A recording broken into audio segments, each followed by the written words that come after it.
So good evening, everyone. Mazezoke once more here today, Tuesday, the 8th of June, 2021. Thank you very much for joining me as usual. I can see that a lot of you are already here. That is very nice. That is very nice that I can see many of you already here watching me.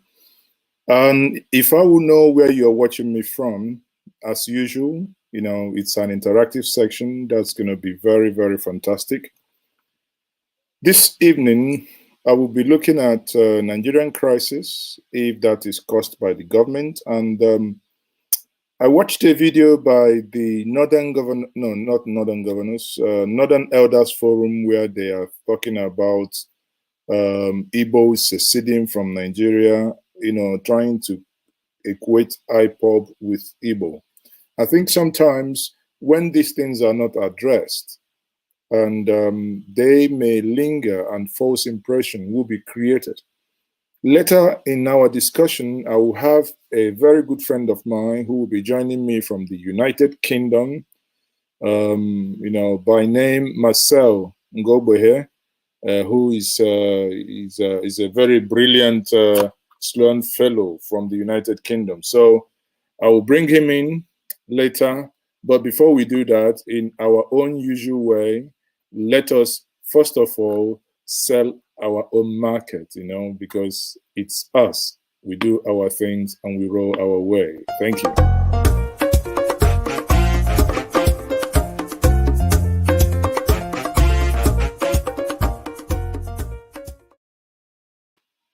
So welcome back.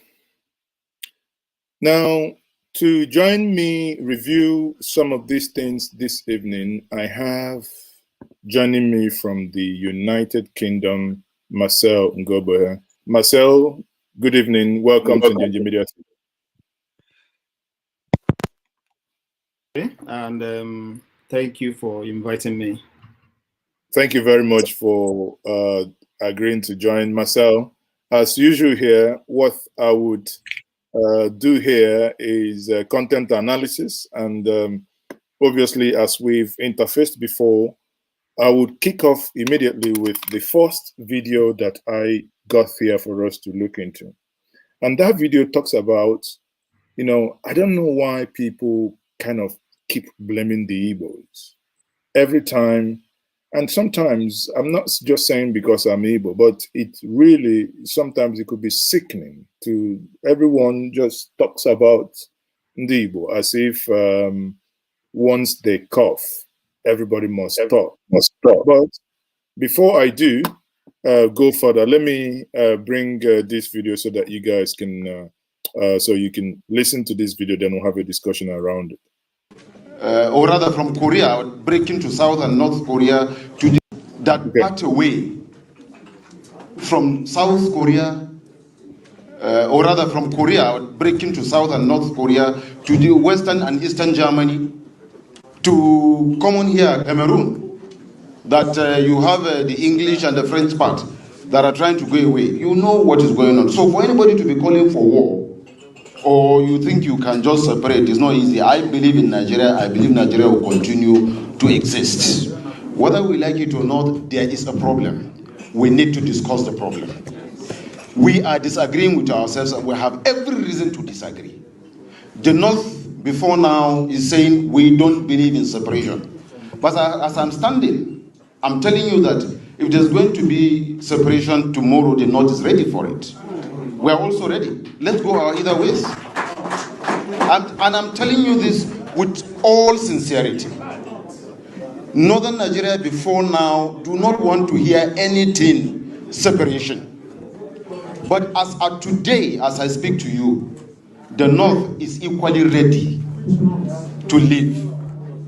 That is number one. Number two, talking about presidency. What I'm going to say might be controversial. You might disagree with it, but it's the absolute reality, and I speak in the mind of Northerners. And I have no apology to anybody in this hall on what I'm going to say, though I respect the leaders, elders, and fathers that are here. I duly respect them. But I have no apology to anybody on what I'm going to say. Let's please be serious. We are here for a serious business. Let us not make it a discussion floor if we truly want to do this. Now, talking about rotational presidency, what I thought we should be looking at is credibility, competency, patriotism, nationalistic thinking, the love for one another, and things like that. That is what I thought should constitute who becomes Nigeria's president. Not regional, tribal, ethnical, or any other thing. Please disagree with me, but I will speak. This is why we are here. This is why we are here. Good. Let us discuss the controversy and let us find a solution to the problem. Anyway, let me not go further than that, but you have listened to him, Marcel. Without being specific to any section of what he said or any segment of what he said, what's your take? Okay. I want to believe there is freedom of speech, so he must have probably exhibited one. But if we look at the things that came out from him, he said, okay, that for you to be president, he mentioned some qualities that has to come in. And what I hear most is that he doesn't want people that are ethnically biased. He doesn't want people that are regional and all those stuff. He wants someone that encompasses a true Nigerian and all that. You could look at it from two directions. You could look at it, okay, constitutionally, every Nigerian is entitled to become the president of this country. I mean, once you can contest another, once you're a true Nigerian, it doesn't matter your background. It doesn't matter what you are. It doesn't even matter to some extent your belief, as long as you can muster the number of votes it requires to become president. That is on one direction. On the other direction, if you look at it from a moral perspective, you could say, okay, if someone has shown the tendencies of being ethnically biased in the past, that should count against him. But looking at Nigeria the way it is, if your ethnic stock tends to have the number of votes, then it makes sense that being ethnically biased towards your ethnic stock will help you gather votes. And the current president is a typical example. He made 12 million consistently in all the previous elections he has contested. And that is because of what he has consistently stood for. So the common masses in the north see him more as their person, whereas the other part of the country do not agree with what he has stood for. He didn't present himself as some of the things the guy listed there. So if we're going by that criteria, Buhari will be disqualified. But he was able to muster the numbers and then move into the south and made some alliances with top politicians, and they gave him the remaining numbers. So if you just oppose it in whichever way, I do not believe he's made sense, either constitutionally or based on the things he has listed. And that's my perspective for now. Well, you see, but I want to probably draw another angle to it, because when you look at him, and while he was talking, he talked about if the Igbos must go, then let them go. The question is, are the Igbos actually pushing to leave the Nigerian Federation? See, when your child cries, it's not as if your child is interested in disowning you as a father. He's simply crying because there is things that you're doing that's probably not working for him. And a responsible father would want to sit down and listen to this son and said, okay, let me hear you out. That is on one way. Now, a responsible father that is proactive will not even let your son cry. Your actions, your moves, and the things you do will endear your son to you, so he doesn't even need to cry. So if we look at things from the onset, which is very clear from everyone, or the Igbo still believe that the civil war that was fought is still on. I mean, this happened in around 1967 to 70. And then when you triangulate Nigeria up to this point, you're looking at over 50 years. So within that period of time, how has Igbos been treated? Do you understand? And that is a key question we need to ask ourselves. And for anybody that is very honest and sincere to himself, this question is very simple. How has the Igbos been treated? So that is what we need to sort out. Yeah, but I mean, anyway, that's a fair point. But when I look at what he was alluding to, there is this misconception of always making the mistake of equating Igbo with IPO. You know, you can see that in as much as there is a thin line there, but I think it's a clear distinction that must be made because it's not the same. And it's as the same thing as anybody thinking that every Northerner is a Boko Haram. again, exactly. So we all know. Whoa, no. We're done, because when you hear what he said was anchored on that premise. But hold on that. Let's go to Arise TV and get their morning discussion today.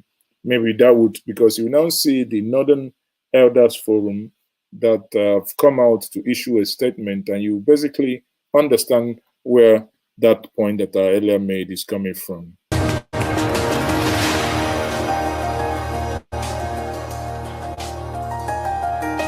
The Nigerian Northern Elders Forum is telling the government to let the Igbos break away from the country if they want to. The forum says Nigerians cannot afford another war in a bid to keep the Igbos as part of the nation. The spokesman of the Northern group says citizens are paying the price for the failure of government to halt the slide of the country into anarchy. The group is accusing political leaders in the southeast of yielding to the violence of secessionist group, the indigenous people of Biafra, and their militant wing, Eastern Security Network.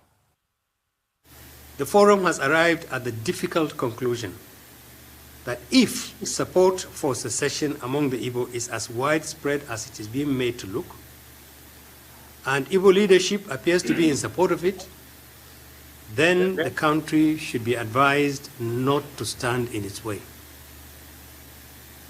It will not be in the interest, it will not be the best choice for the Igbo or Nigerians to leave a country we have all toiled to build, and a country we all have responsibility to fix. But it will not help a country already burdened with failures on its knees to fight another war to keep the Igbo in Nigeria. This forum insists that attacks and killings of Northerners and federal government employees and destruction of national assets must stop. Those who have been involved in it must be arrested and prosecuted. Until the Igbo decide whether it wants to secede or remain part of Nigeria, the law applies to it, and the federal and state governments who have responsibility to enforce the law and protect citizens must enforce it.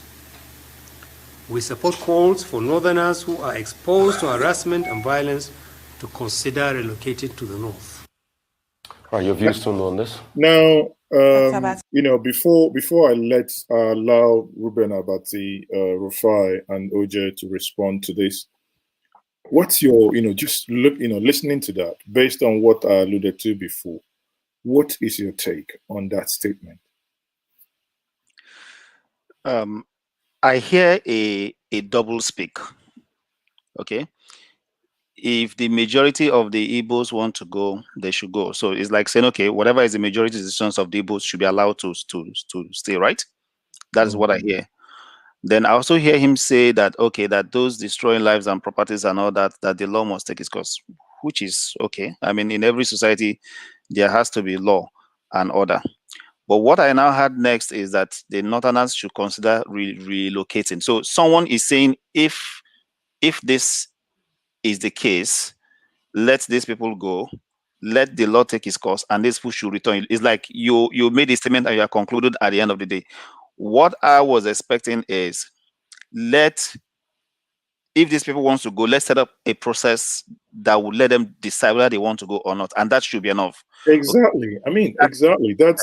That should be enough. But going further to now begin to stoke up the same ethnic sentiments you are practically condemning, it's what you're doing. So when I listen to these people at times, like my colleagues in my class, they will tell you when someone is talking, everything he said, but just throw it away. Immediately, the moment you hear but, the next one is what makes sense. Okay, so that's the bottom line. So when these people talk at times, you need to listen carefully, and there's what they call said and most often said words are just 10%. 90% of that are unspoken words, and their spoken words are the true intention of their mind.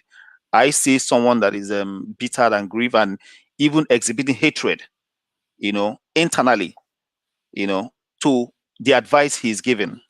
So whichever way they need to, come clean on their games.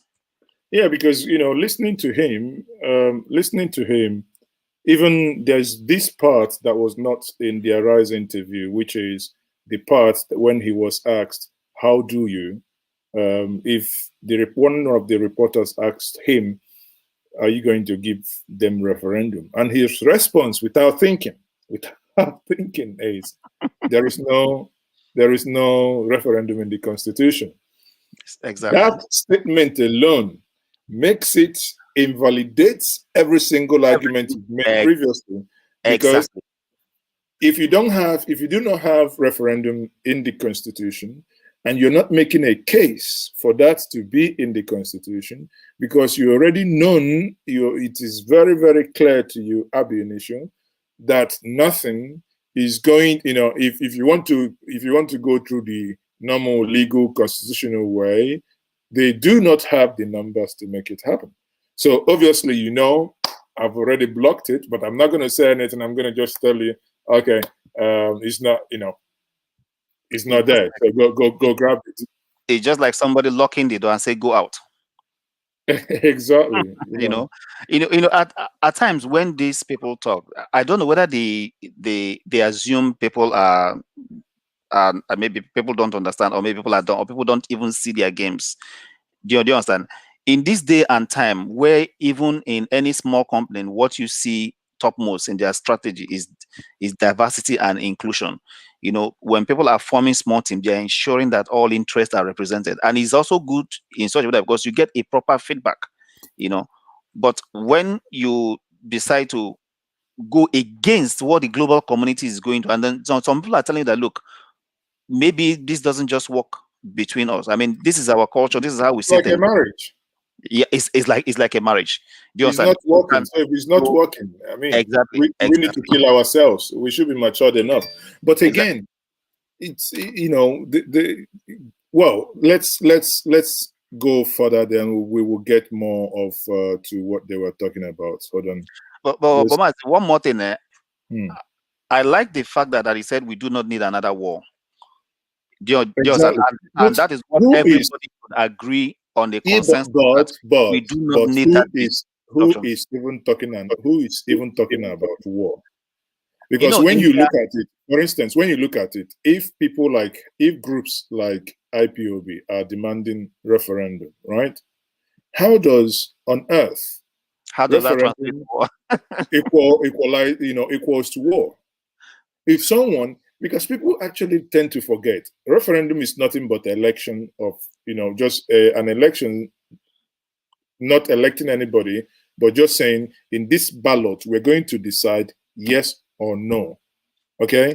So that's it. You're not electing. The only difference between the election you have today and referendum is that in your election, you elect human beings. But here you ask a question to decide on something. That's it. It's the same process that you still use. You still come out and go to voting polling unit or whatever and cast that. But in the arguments, one thing that worries me is someone talks about war, and I'm like, but where is that war coming from? And Mazin, if you look back in 1967, one of the things I also heard in 1967 was that it was Gowon that made the first shot. Even when people have declared their independence, there could still be room to talk and say, okay, what is the problem, on what grounds? But so maybe that mindset of once anybody goes against what I see as right, I unleash violence. Maybe that's a mindset that is still working with them. But hello, we're in 2021. Well, that is the thing, because it's still I look at it as the military mentality. Basically, that's what it is to me. But Mazi, you cannot say military mentality, because we also have military all over the whole world. We have national militaries in different parts of. No. We haven't kind of detoxed our military rulership that we just had couple of years back. So it is still ingrained. Listen, look at it. Why? To tell you it's a military hangover. Everything we do is with immediate effect. Just last week, Twitter was banned. Immediate effect. Immediately. Today I got an email from my bank saying we can no longer offer you support using Twitter. And for me, most times for me to get the attention of the bank, if I do a transaction that is not working, is Twitter. I'll just go straight, and they would react because they know if that is not done, by the time you start talking something, others will jump into and they'll get a bad press. And by just that action, silly action, I must add, but that silly action alone, you see that people would lose job because you have customer services that are dedicated to Twitter. If you now ban Twitter and they are pulling off because officially they have to, and what happens? People are going to lose their job. But that's by the way. So let's continue with this clip. Well, very quickly, I mean, this again is an indication of how serious, disturbing the security situation in the country has become. Now, the Northern Elders Forum has just spoken through Dr. Akim Baba Ahmed. Before him, we had the intervention of the Arewa Consultative Forum. We also had the intervention of the Conference of Northern Groups, the Coalition of Northern Groups, the CNG. And there is a strain in all the contributions by these groups from the northern part of the country. And the main narrative, the dominant narrative in their interventions has been that, look, Northerners are being targeted in parts of the country, particularly in the Southeast. And on account of that, they've been consistent in condemning it. And of course, I mean, nobody will support any kind of attack on anybody at all, either on the grounds of anger or difference or ethnicity or religion. And I think, all of us can understand that nobody in this country should be attacked on the basis of ethnicity or religion or commerce or whatever. And all these groups, particularly the Northern Elders Forum, have been calling on the Nigerian government to enforce the rule of law, to ensure that, nobody is attacked and no government properties are destroyed by those who are angry one way or the other. But what I find also disturbing in all of this is the fact that in this particular statement by the Northern Elders Forum, the point was made that, look, if Igbos want to go, they should go. Because, war is not something that the Northern Elders Forum think will be in the best interest of Nigerians or even the Igbos themselves.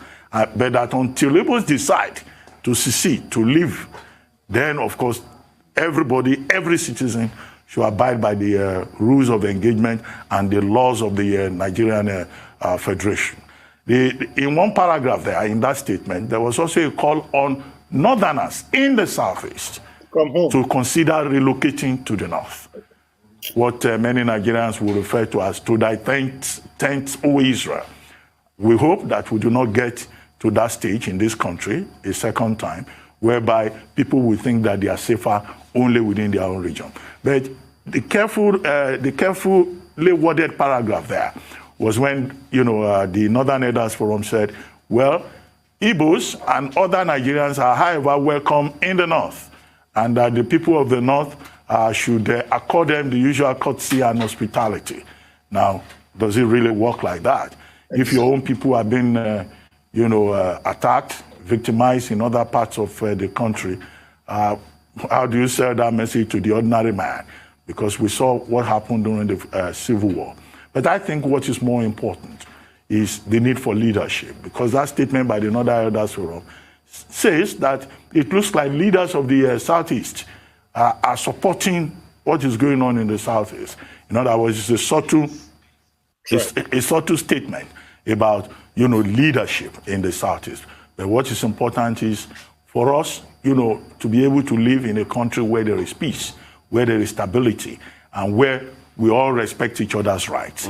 I have always advocated, people going to a conference to talk, instead of using violence as a means of conversation.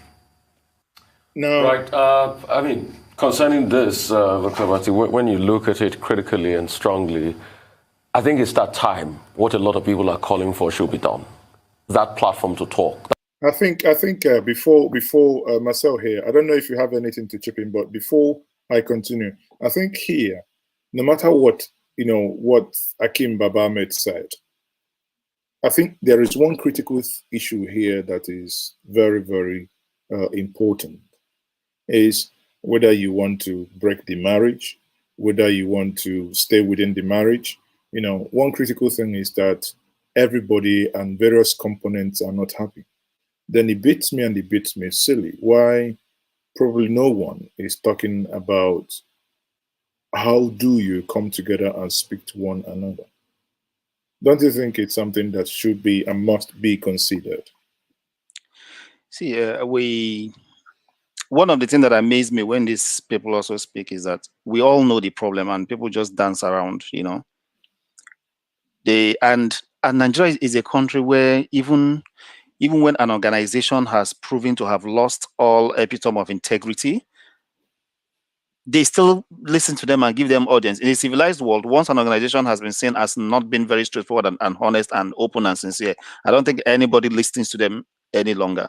So you hear someone that is more concerned about what is happening in a zone, not his zone. The north is currently being ravaged by war, by Boko Haram, by bandits, by kidnappers. In fact, the southeast is 80% safer than the north. So when you put this pari passu, I had expected the Northern Elders Forum to have spoken out on all the vices that is happening in the north. You can't travel any road in the north. The Abuja-Kaduna road is a no-go area. I mean, that is even the one that shares boundary with Abuja. I mean, Benue, every day, 30, 60, numbers are killed and massacred. I have never heard the Northern Elders Forum come open to say the Fulani herdsmen should stop killing. Mayati Allah, you should stop making statements that would ignite. And in fact, Mayati Allah would come up and say, look, there are some statements where we have seen where they've come to say we did this because of this. And then the next thing, you have them talking to the military authorities. They're invited to Chief of Army Staff Office and they have discussion. So if the Northern Elder Forum is presented itself as someone that wants to maybe a judge, they must come with a clean hands. I mean, that's my own point. That's what I'm saying here. You do not focus so much attention on what is happening in the south and begin to blame the leaders of the south, whereas the worst are happening in the north, and you are not even talking. You're not even talking. In line with what you just said, I think it would even get worse now when we that get platform to air their views.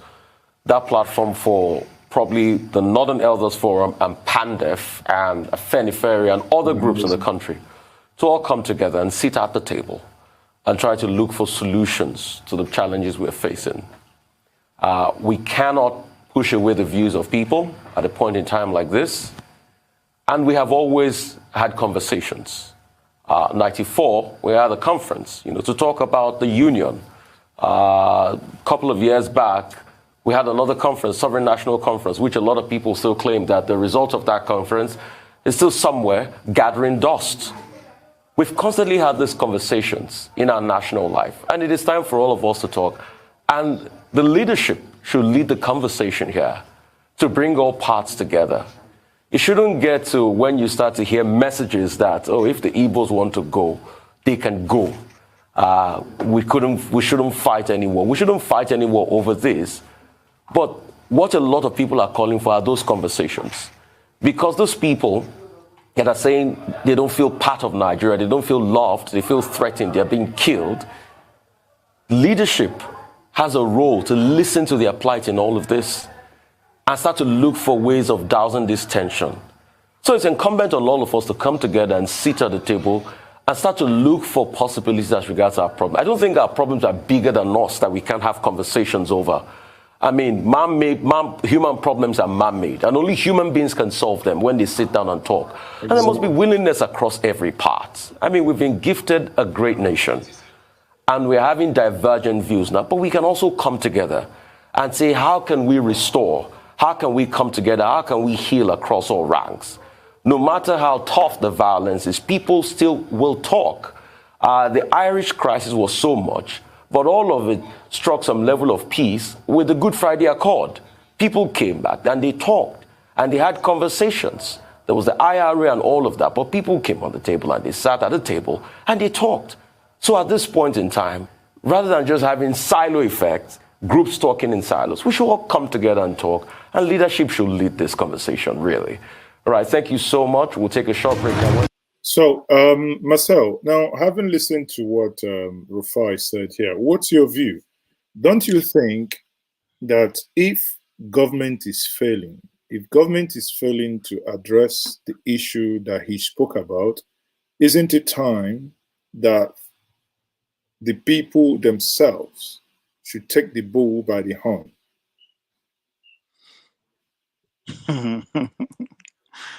Sincerity of purpose. You know, when you're dealing with someone that is not very sincere and someone that will tell you to go this way and then you turn around, he takes the other way, then trust becomes a serious issue. So what I see here is there's a serious breakdown of trust between the people and the government. So even when the government comes out and say they want to do anything, the people do not trust them. So the government needs to first of all build trust. Now, I keep hearing people say talk. We all see the talk has been going on since 1970. 50 or 60 years down the line, we've been talking. We know exactly what to do. And that's exactly what the Northern Elders Forum, the leader, said. There has to be a mechanism in which you have to determine what the people want. There has to be a mechanism, and it's not by electing officers, because you can elect someone and the person will go there and decide to do his own wish, or he has his own strategy or whatever. And the reason why the word referendum exists is because at the end of the day, even the elected officials, you might elect someone now thinking he's good, and when he gets there, he becomes something. I should have a way to say I need to be heard. In the UK, they conducted the referendum when the issue of the European Union came up, and no matter how thin the vote is, they still made a decision. So see, as long as we think that, okay, everybody's boxed up in a room, you cannot talk, you have to select some few people to go and speak for you, and then maybe those people get there and they are compromised, Nigerians needs to be given a mechanism where they will come out and make their statement. And once they make that statement becomes law, because sovereignty rests with the people, not even with the elected representatives. So I am still saying that no matter how they go around the bush, if this country has to survive, there has to be a mechanism where the ordinary person on the street voice will be heard. And that is through a referendum, a plebiscite, or whatever you call it, where people will come out and say, do you like the color of your currency to be blue or red? Red, vote here. Blue, vote here. And that will be done across the country, and it will be collated and counted, and it's okay. Final decision says the color of our currency should be blue, and it becomes law. So as long as that does not exist, you will keep on seeing this, So what I think the Northern Elders Forum and the stakeholders or whatever should be doing now is to try and right the wrongs in the existing laws that have come to make people look as if they are in jail. You can't say anything. People will be telling you to go and obey the law, and then the law looks like prison. Okay, so that has to be sorted out. I think it's one of the U.S. president that says that when impunity becomes the law, resistance becomes a duty. The government is giving room for this. And Mazi, let me be honest to you. If the current political leadership wants to get it on, they can get it on. Remember the doctrine of necessity? Yeah, exactly. Is that in our constitution? But they came together, they agreed, the Senate came up. And they made it happen. And they made it happen. So if today they want to review our constitution and enact and bring in referendum and put in the necessary safeguards to conduct this, I tell people it can happen in less than 6 months. So when somebody is saying he doesn't want war, then you need to create a mechanism that will prevent war. I mean, if we are 10 and we all say, okay, look, you know what, everybody has one vote, let us vote whatever the majority has to say, and then 10 people vote, and then 6 people says they want white. I do not have any say. Minority will only have their say.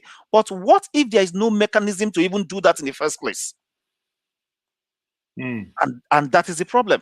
So I think the fundamental problem of Nigeria, which needs to be addressed immediately, is there has to be a mechanism in place that will allow citizens to make a yes or no decision on issues that affect them directly. Every government has it. If you see any government that doesn't have it, believe you me, they are creating room for anarchy. Because someday people will just feel they've been boxed up for years, and you see people taking laws into their hands. And don't be surprised. Boko Haram is an outcome of that. So imagine that when Boko Haram started in the north, and people were asked, okay, what exactly do you want? And you conduct a referendum and decision was made. That would have just died down. It would have just died down. Yeah, but rather they used high-handedness on military, them. and the same mistake is happening. And let me tell you one thing about unleashing violence. Very soon you find out you no longer have the monopoly of violence. Exactly. And I tell people, at the end of the day, America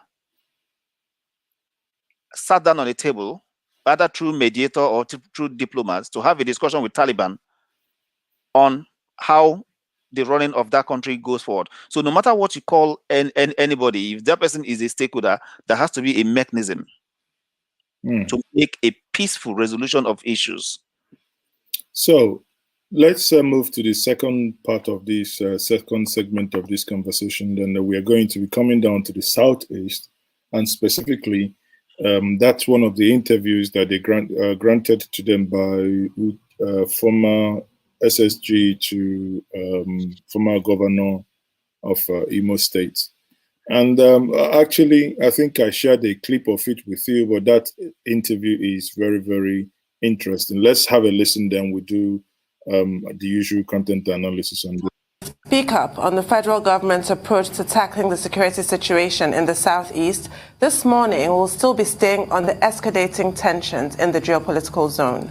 Whereas the authorities have blamed the killings and wanton destruction of public property in the region on militant wings of the proscribed secessionist group, the Indigenous People of Biafra, IPOB. Many observers are pointing to the clamor for Igbo presidency in 2023 as the root cause of the crisis.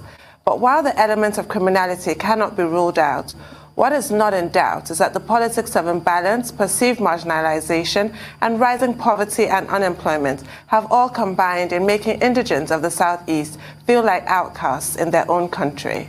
As we speak, residents of the zone are crying out over indiscriminate killings and arrests of their relatives by the security forces deployed in the region. All these raise the question as to if the approach being used by the federal government and its security agencies is the right one. To address this and a lot more, we'll be joined on the show now from our Abuja studio by the immediate past secretary to the state government of Imo State, Honorable Uche Njenje. Good morning, Honorable. So, but before I allow that interview, what's your view actually on the current destruction of properties and infrastructures within the Southeast? I do not support violence in any way, and that's because even before it gets to that, we have to talk things over and have some level of agreement in a gentlemanly way. Violence only comes in when one person feels that he must have his way, and then the person unleashes violence, and then the other person has to retaliate. I usually take people back to when this whole thing started. It started by, I still, like a few days ago, I still have to go through my system to watch some videos and all that. People rose up and said they want referendum. Now, the law of the land allows you to express your opinion peacefully. The law of the land allows you to protest peacefully. Okay? So what I saw around those times was people going around with flags, gathering on the field, trying to express themselves. There was no violence. Then soon we start seeing military having to, block the road, stop some set of guys and start dipping them into mud. I mean, the video was still there. You see it about close to 15 to 20 guys, all of them soak into muddy waters. And then some of them being, dragged around from the bush and asked to go lie down. The video came out. And then the next incident we also saw was a group of people that was probably praying on the field, and then the security forces came on, and then they surrounded them, and then they opened fire. they opened fire, and then some people were killed. And as at that time, there was no violence, there was no retaliation, no violence, nobody burnt any station, nobody killed any military. And then it continued up to the point when I think they surrounded the leader of IPOB, they surrounded his house, and then there and then, you know, they rained bullets on the house. A lot of people were killed, you know. So if you follow from trends, you could see that the state actors have been unleashing violence. They have not even been obeying their own laws.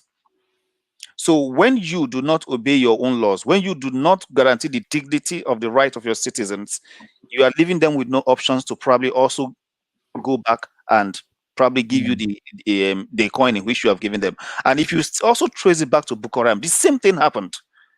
The same thing happened. So why are we repeating things? Now, I do, like I said, I do not support violence, but the government has a responsibility.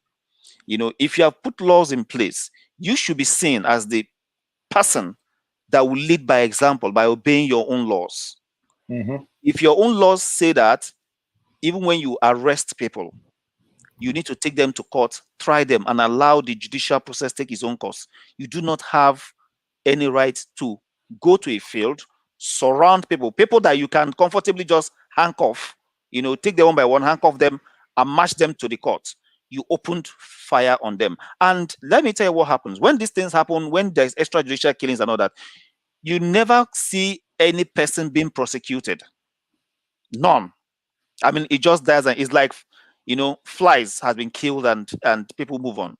And then the issue of the suspected Fulani killer headsmen came on all the way from the north into the middle belt. There was this wild wind, as if it was raging fire, you know, where lands were, you know, confiscated and renamed. People were slaughtered. We could see gory images all over the whole place. And then it moved down to the east, to the west. Forests were taken over. Indigenous were subjected to inhumane treatment. And then the government did not condemn this. The government did not even take a stand. So at the end of the day, I could tell you, Mazi, I recently completed a course in leadership and strategy at London Business School. And one of the primary things they say is that stakeholders' commitment is key. The government's commitment in ensuring peace and order, equal justice and right is key. I do not see that. And when you yourself have established a theater of violence and war, are you telling people not to activate their right for self-defense, which the law itself has guaranteed? Do you understand? So when you look at this whole thing, the agents of government are the perpetrators, they are the activators of violence in all ramifications. I mean, when we look back, I do appreciate, I understand, but the you know, the question was, you know, I mean, I've personally argued in various forums, in as much as I would never, and I do not support violence. I cannot support the destruction of what is being done now. But again, one must not lose sight to what got us, you know, where we are. You know, as you rightly said, these are accumulated anger. You know, I think before we came on, I was speaking to someone. I said, listen, when you look at what is happening in the South, you know, if you look at what happened in the South, for instance, in the Niger Delta, when Buhari took over, the militant gave ultimatum, and if certain conditions were not met, there, you know, XYZ was going to happen. And the vice president intervened. And obviously we saw that escalation was stopped. So the question is to you now is, do you think that as is the case within the Igbo, or rather that it is with the case of the Southeast, that it appears that no one is willing to engage? The question is, like I've narrated, you have two main actors, the state actors and the non-state actors. Okay? So there is a level of expectation as a citizen of the country, which my money, my tax is being used to maintain state apparatus. There's a level of expectation in terms of law. There's a level of expectation in terms of even international treaties that we have signed on rules of engagement and all those stuff. That is on the part of the state actors. Then there are also the part of the non-state actors. Now, the non-state actors are people you cannot even, you don't have anything to hold on them. They could commit crime and go.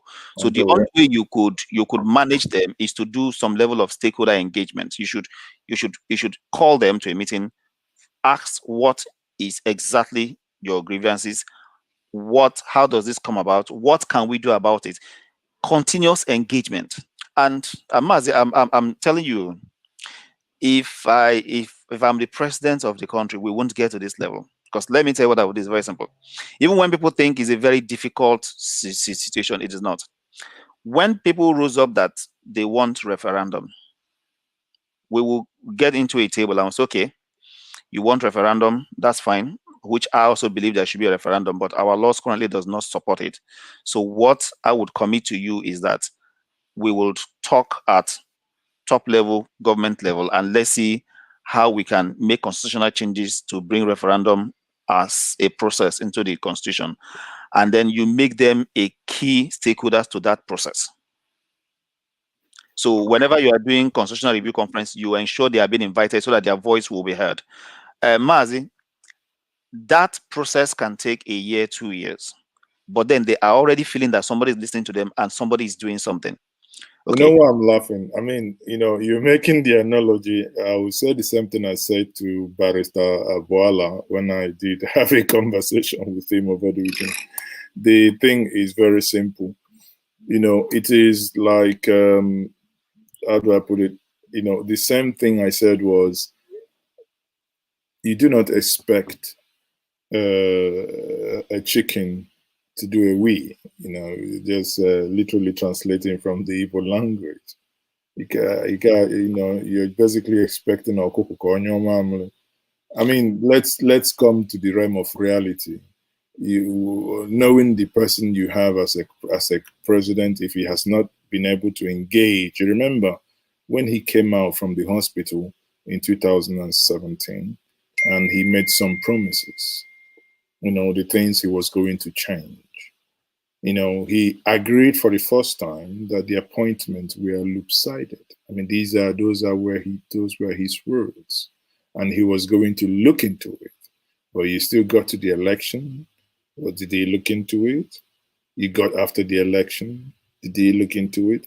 So at the end of the day, I think while I do understand your point, but that solution is very unlikely to lead anywhere, because it appears we have a bunch of people who invariably are not really thinking deeply. If they do, maybe they have other, motives that might not be too clear to you and I. I don't know your concluding thoughts there. Then we'll move on to what the guest said to Ruben in the studio there.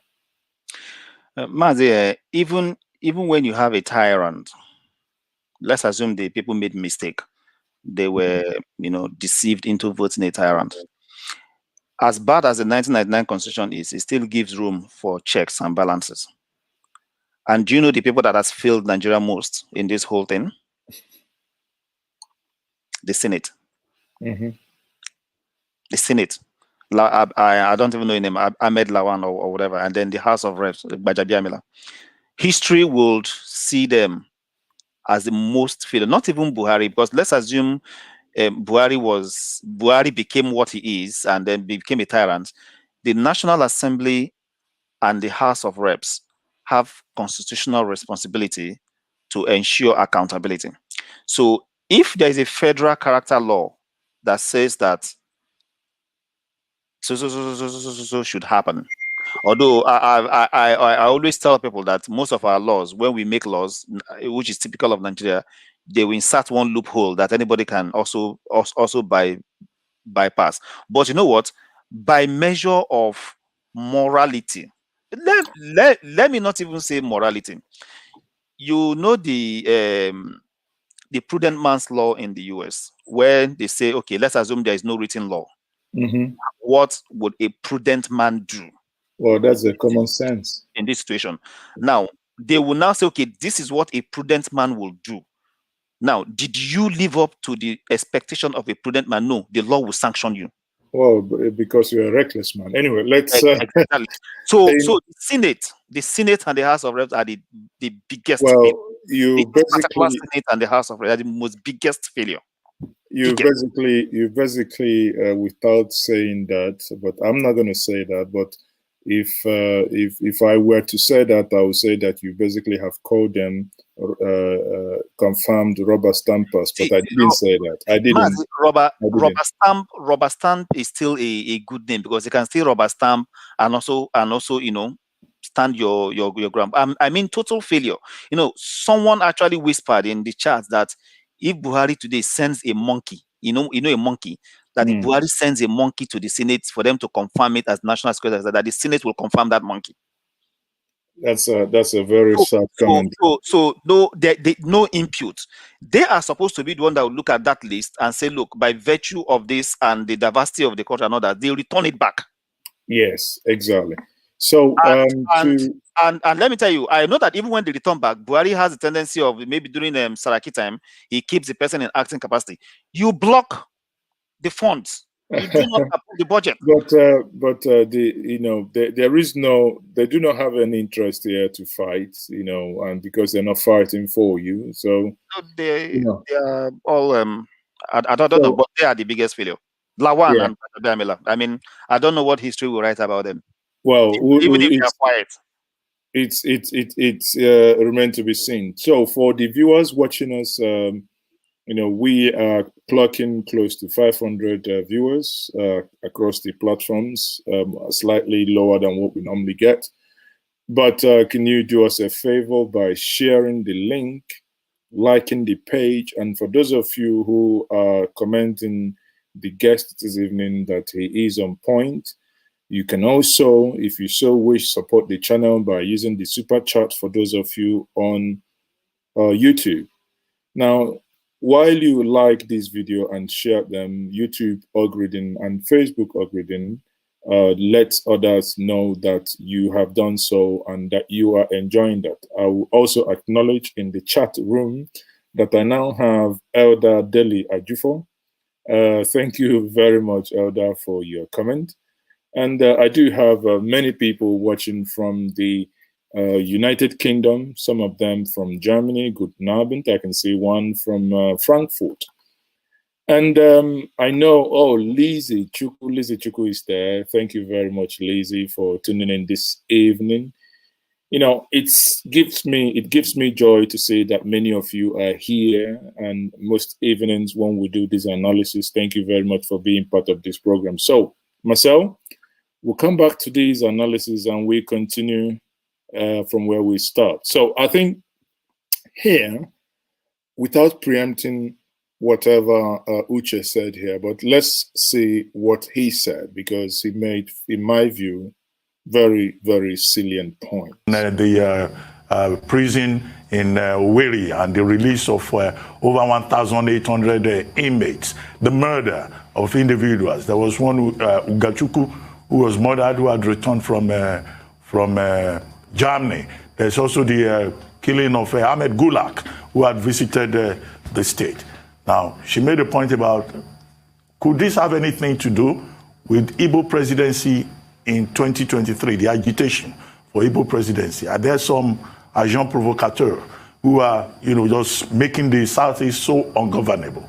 Or does it have anything to do, in your view, with local politics?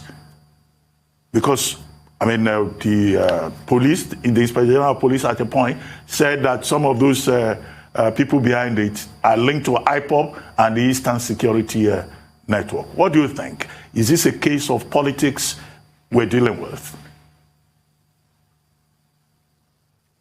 Let me start by condemning the killing of any citizen of Nigeria in Imo State, be him a police officer, military personnel, correctional officer, or any ordinary citizen for that matter. I condemn it in every ramification, and we all should do. Exactly, if I stop here, that was the exact question I asked you. Do you condemn these actions that is happening in the Southeast? Again, sadly, I wasn't able to extract a very direct answer from you, but are you going to give it a second shot now, Marcel, without putting you on the spot? Mazi, like I said from the beginning, I do not support violence as a means of settling dispute. But when it becomes necessary, if the only language the person you're dealing with is violence, then you have to give violence in terms of proactiveness or in terms of self-defense. Violence in terms of self-defense. Exactly. Okay. Violence in terms of self-defense. So in as much as police officers are relatives, our family members. So nobody will support the killing of his family members, whether they are in military or police uniform. I also condemn the attack on the Correctional Prison Services Office and the release of the people.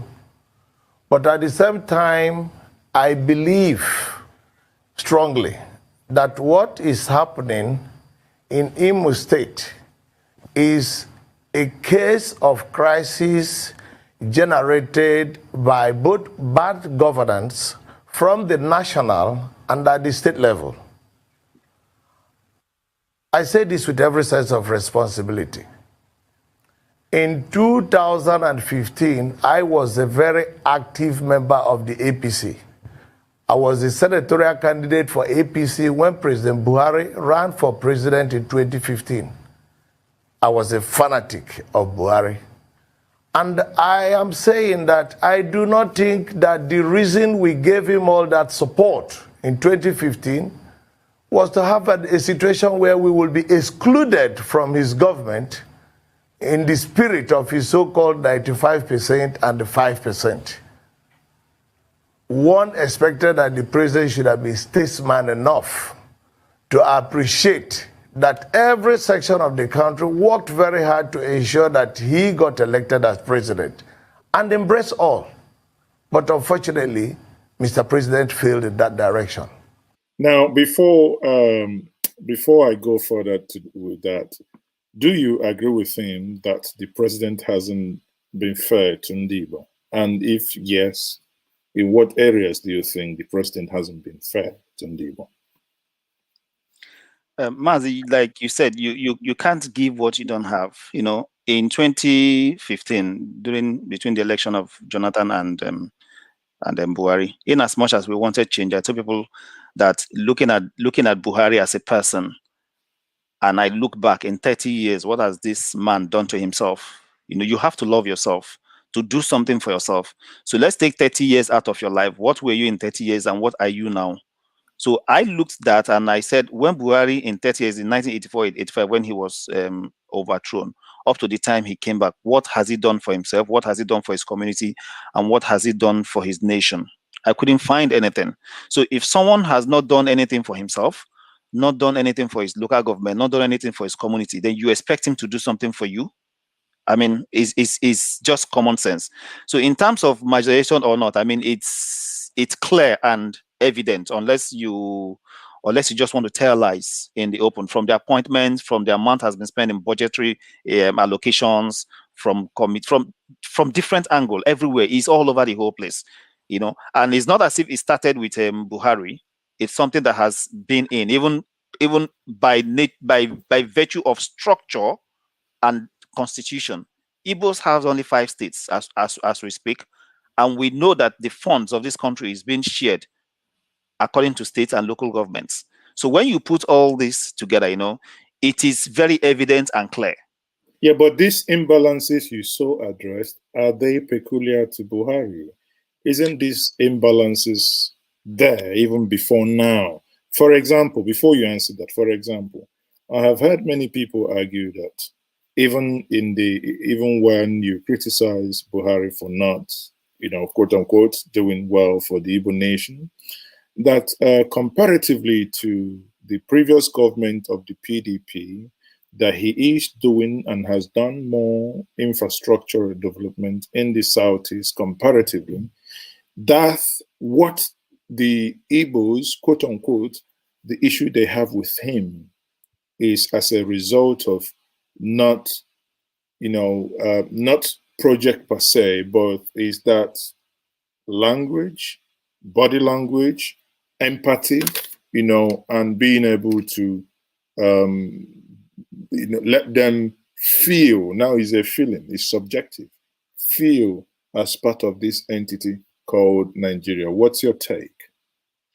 Mazi, the first question I do when people lay out statements and tend to see them as facts, I tend to ask for details. What project has okay, worked? if we take example, if you ask for specifics, if you take example that you had a former president who promised that he would do the second Niger bridge, or before 2014, or he will go on exile. I mean, he said that while breaking the ground in Onitsha, in the presence of former governor of Anambra State, Peter Obi, and in the presence of Obi Achebe Obi of Onitsha.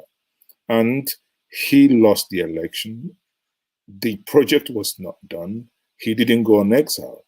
That's one. Now, if you have driven from Enugu to Port Harcourt, yes, there are, work is ongoing, very slow. Now, people will not tell you if this level of, work was done by the previous government of PDP, probably by now, including what they have done, probably we would have seen more acceleration in terms of federal infrastructure or the presence of federal infrastructure. So, I mean, I've just given you. Look, I don't ponder to politics, and I don't care whether it's PDP or APC or whatever. I look at facts on ground. Okay, the second Niger bridge that you're talking about, the agreement. It's a PPP project, so anyway. Exactly. So the question is, Buhari in 5 years, how many bridges has he built? How many roads has he built? How much billions has it spent? And then look at those billions and where have they gone to? Even Njenje gets more projects. So when we are talking about these things, I needed us to be very specific so that we don't also go ahead and giving impression that doesn't exist. Okay, and I agree with you. This marginalization has been in place. It looks more like an official, but previous governments were able to manage the diversity, and there was some kind of engagement. But Buhari was just out of the roof. He came in and magnified it in actions, in statements, in the things he does. So I do, it's someone that has leadership qualities and is able to manage that. Even when I'm not giving you what you want and I'm treating you fine, is a different ballgame entirely. I mean, when there's any small unrest in the southeast, you would deploy military. But then when there is those unrest in the north, you will call them misguided brothers. People that have picked up arms against the state that are killing soldiers, you say you want to rehabilitate them, whereas the one in the southeast can be shot on sight. I mean, how do you define hatred? So these are actions, not, I don't ponder to rhetorics. I will ask you to be specific and come open and tell me, that is the only time I can engage you. So specifics, take the budget for all the period Buhari has been in government, look at the expenses and look at it across the geopolitical zone, which geopolitical zone has the least expenses. Even add Njenje, or Niger, whatever, add them as a region, and then you will be shocked. So you're creating a seventh region for Nigeria. And then, yes, I mean we have Niger as a region, and then when you now look at appointments, also, it speaks for itself. So let's not beat around the bush. Let's tell him the truth. Let us not paint Buhari's image and say he has done nothing. Absolutely nothing. Oh, good. Okay, Niger now. I think there was a time we read that Togo was applying to be part of Nigeria.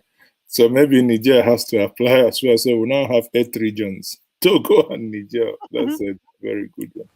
Okay, let's continue. I was also a member of the Action Congress and Action Congress of Nigeria. I traveled across the length and breadth of this country with Lai Mohammed when we campaigned against PDP vigorously.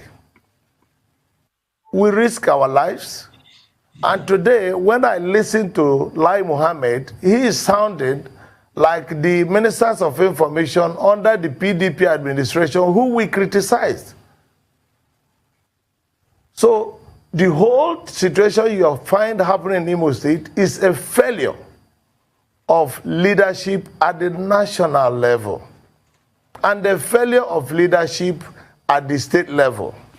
Do you agree with the assertion that he made that the level of insecurity in the Southeast and also in Nigeria as a whole is the catastrophic failure of leadership? Do you agree? That's very evident. I don't need to say anymore. I mean, even if I want to, I mean, see, it's all about leadership, nothing more. It's all about leadership. You know, the same person that led the project successfully, give it to another person, and then he messes the whole thing up. So, okay. So whether we like it or not, there is a total breakdown of leadership in Imo State. We must learn to consult. We must learn to speak. Now, I will say this, a disclaimer here. You are also from Imo State. Do you agree that there is a total breakdown of leadership in your state? Mazi, I have made this back and forth. Any leader that cannot engage stakeholders to solve problem without violence is a failure. So are you categorically saying that your governor is a failure? Well, he has shortcomings. I mean, if you ask me, he failed in the management of the security situation in the state. I mean, when I compare Imo State to other states in terms of violence, I wouldn't invite the military. And make no mistake, the Igbos, no matter how, the Igbos has this adage that no matter how big you are, you can't be bigger than your Omona. And that Omona system is a system where people are being called to order. When you go home now, your Omona call you, say, you know what, we want you to stay. Don't go again. You will have a second thought. So that's the power of the Igbo culture. So for a governor that is from the Imo State that understands this, when these problems are brewing, you will speak, talk to them in a way, call stakeholders, understand, and what I say at times, most of them will just dabble into solving problem without really understanding the root cause of the problem. So let me ask you, if I'm the Imo State governor, with all the nonsense, maybe they said ESN or whatever are doing, if I'm the Imo State governor, what would I? Why are Abia not in Rions? Why is Enugu and other places? But all the states are getting their fair share of destruction of police formation. But not as crazy as what is happening in Imo. And Imo own is exacerbated by the presence of military who I see as state actors, but are behaving worse than the non-state actors. And I keep telling you that there is a rule of engagement. I know probably they must have suffered some casualty, and maybe that casualty must have made them to lose it. But that's why you are a trained soldier. Your emotions shouldn't be. That's why you are a trained soldier. When it comes to, I don't know, when it comes to that, I think I'll probably take a different view, because sometimes I wonder how they are even recruited. I mean, we published a report yesterday. I think feedback is coming from you, Marcel. Maybe your speaker. Okay. So we published a report yesterday, even an update this morning, of how a combined team of the police, the army, the navy, the other paramilitary that wears blue, I can't remember again, but how they invaded the house of Barrister Ejiofor in and what happened, and shot his PA, abducted him, and on their way they released, or rather they stopped and released, according to the reports, and now I'm quoting the reports by Inter-Society led by Emeku Mabarasi. And they, why I'm bringing this up is a people trained human beings, you've shot someone, you took a car, you put the person in the back of that car, you asked them to drive this car. Every single person would think you're taking this body to the morgue, but you came around Ojoto, you stopped. You asked the man to join your hillocks. You put on petrol, you light up this car, the car burnt. I'm not kidding us. Anyone watching me now, you can go to njenjemedia.com, you see that report is there. You know, so when you talk about, when you talk about them being trained, I'm like, anyway, how can they be trained and someone is behaving? Let's, granted, let's, for argument's sake, let's say that this individual engaged them in physical combat, because there was nowhere in the report that he said it was armed. Let's say that he was shot accidentally. What on earth would make a human being to rather dispose the body by burning the body inside a car, engaging in the same manner of barbarism that those who are unknown do to you? I mean, you ask yourself, in which planet are we living in? Sometimes it's really unbelievable now. Honestly, it's unbelievable. Mazi, I'm trying not to bring the whole institution of the Nigerian army as part of this, because I know even within the Nigerian army, there are quite good people that are against what the current. Well, if they are good people, then let the system fish them out and deal with them. That's the only way you can build confidence. The question is, who is the head of the system? Oh dear. Again, so when the head of the system is in collusion with what is happening, would the system ever bring about justice? Now, look at the incidents you have described now. If it were a very responsible president or a very responsible chief of army staff, the next thing you see him on air, he would make an announcement and he would say everybody that are involved in that operations will be arrested and prosecuted. Now, tell me, when a state actor, a representative of the Nigerian army, could go to a place, irresponsibly shoot someone. Dan, Mazi, let me ask you, do you know there are what they call prisoners of war, right? As in a real war situation, when bombs and everything is thrown, they are prisoners of war. And the international law says that when you have captured a prisoner in theater, he becomes your responsibility and you owe him a duty. There's a duty that you owe him. You don't kill him. You owe him a duty. So that is international law. So now you are now dealing with your own citizens, just like you fighting with your own, let's assume with your own kids and kindred. So if we see Nigeria as one country with one father and one mother, so within your own people, you are now treating them worse than what the international law says you should treat maybe another country that invaded you and you captured them alive. So you need to understand. So you see, the whole crop and like I said, it starts from the head. It is a message that the president is giving. I mean, you could hear some of his ministers, they use ethnically biased language in official letters. So there is this. I will call it, whether for it to have come out from their word, I will take it as an official, unofficial or unofficial trend to say these people are hated or these people are not part of us. And what I'm saying is that as a leader, well, we don't have leaders. Let's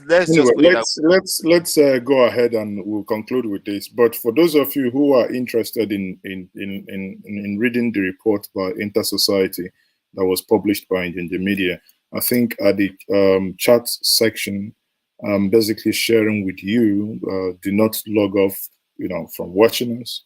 But after this, you can go back and extract that link there. You can go to njenjemedia.com and read that article. Then if you're joining us, which I know that many of you just joined us within the hour, please, if you haven't subscribed to this platform, kindly do so. If you have, like the video and share the video. And for those of you who have been supporting this channel through Super Chat, thank you very much for doing so. If you can, please go ahead and do so. So let's go ahead with these part of what Uche here is saying. And one other critical thing he's basically said, and somebody online said that he is now crying, that he's one of those that brought the mess we now have. And, you know, he's sitting down on the television there talking, but it was much easier for him to talk now. Remember, he was once he was once in the assembly, and he jumped from APC and you know, went to bed with Ihedioha. Sadly, Ihedioha was removed, but here he is now. Okay, thank you. Speak Let's listen to the people. There is so much poverty, injustice in the land. There is so much poverty. There are agitations for self-determination. And there is a deliberate decision to refuse to respect rule of law in Nigeria, both at the state and at the federal level. A combination of all of this is what has brought Imo State to the sorry state we have found it today. I'd like to take you back a little bit for a moment here. You mentioned a sense of exclusion. Now, that sense of exclusion is often referred to, but for the benefit of our viewers who have heard this reference but are not actually sure of concrete examples, I'd like you to explore that. And that reference that you also made about the 95% and the 5%, I imagine is a reference to that infamous quote from President Buhari saying that he will serve those who voted for him a lot more than those who did not. That was in the 2015 elections. But in the 2019 elections, he did make considerable inroads into the Southeast and actually doubled the number of votes from the 2015 elections, even with Peter Obi on the ballot of PDP. And yet, the Southeast remains underserved. I'd like you to give concrete examples of what that looks like to you. Well, on a very simple and straightforward analysis, you can see the first citizen in the country is Mr. President. The number 2 is the Vice President. The number 3 is the Senate President. Number 4 is the Speaker. Number 5 is the CJN. None of this is an Igbo man. Now, you go to the other level. In which area has Mr. President ever bothered to try to show inclusiveness in his government? These are what has fueled the agitation for self-determination. Now, on the other hand, the APC, of which I was a member up till the time I left, had promised restructuring, has promised that they will deal with all these issues. But suddenly, they don't have the courage to even discuss it. What is the difficulty in getting people to sit down and discuss it? So, Marcel, do you think that if this discussion had gone on, as he's now alluding to, that the tension that we see today probably would not be here, that people will be shouting separation, separation, separation from all angles? If you give people a platform to come and air their grievances, it's most likely they will not resort to maybe in a non-conventional measure, you know, to air those grievances. So, and that's why I always tell people, bring people to the table, you know. And remember that in the beginning, I told you there has to be a mechanism where me as a citizen should strongly express my displeasure on things. And that's probably through referendum, where I'll have to come out and say, okay, do you believe in the current 1999 constitution? Yes or no? We should be able to vote on that. Do you want a new constitution? I mean, I think one African, is it Congo or one African country that just recently did a new constitution?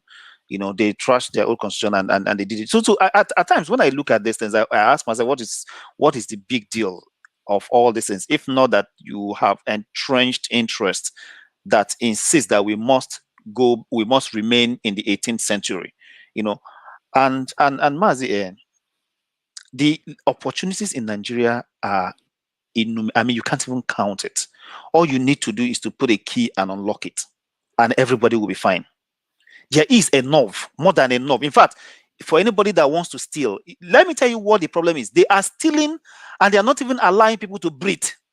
You know, if you steal, and allow people to breathe and do their own thing, they could still carry on with their life. Do you understand? I mean, there is corruption in virtually all countries in the whole world. It has it's at various level. The UK, US, there's all these things exist. But the Nigerian own is that you are not giving someone electricity. The person went and buy generator. You are increasing the price of fuel. So many things. So what I'm saying, stay in one lane. Stay in one lane. If you want to still open up the economy, let people derealize it. Let them. No. Why would somebody actually steal in the first instance? I'm even saying, let's assume they are No, kleptomaniacs. don't encourage them to steal. Why would they even steal ammunition? I am not encouraging. I'm saying, let's assume stealing is in your gene, that you cannot do without it. It becomes a double wickedness when you steal and still do not give the person you have stolen from air to breathe. There is someone. It's a double jeopardy. Someone in the comment section says that there is a breaking news that Malami violates Twitter ban to deactivate his account. He logged on via VPN to Twitter to deactivate. So these are jokers, joke of a nation. Oh, they are people. Anyway, let's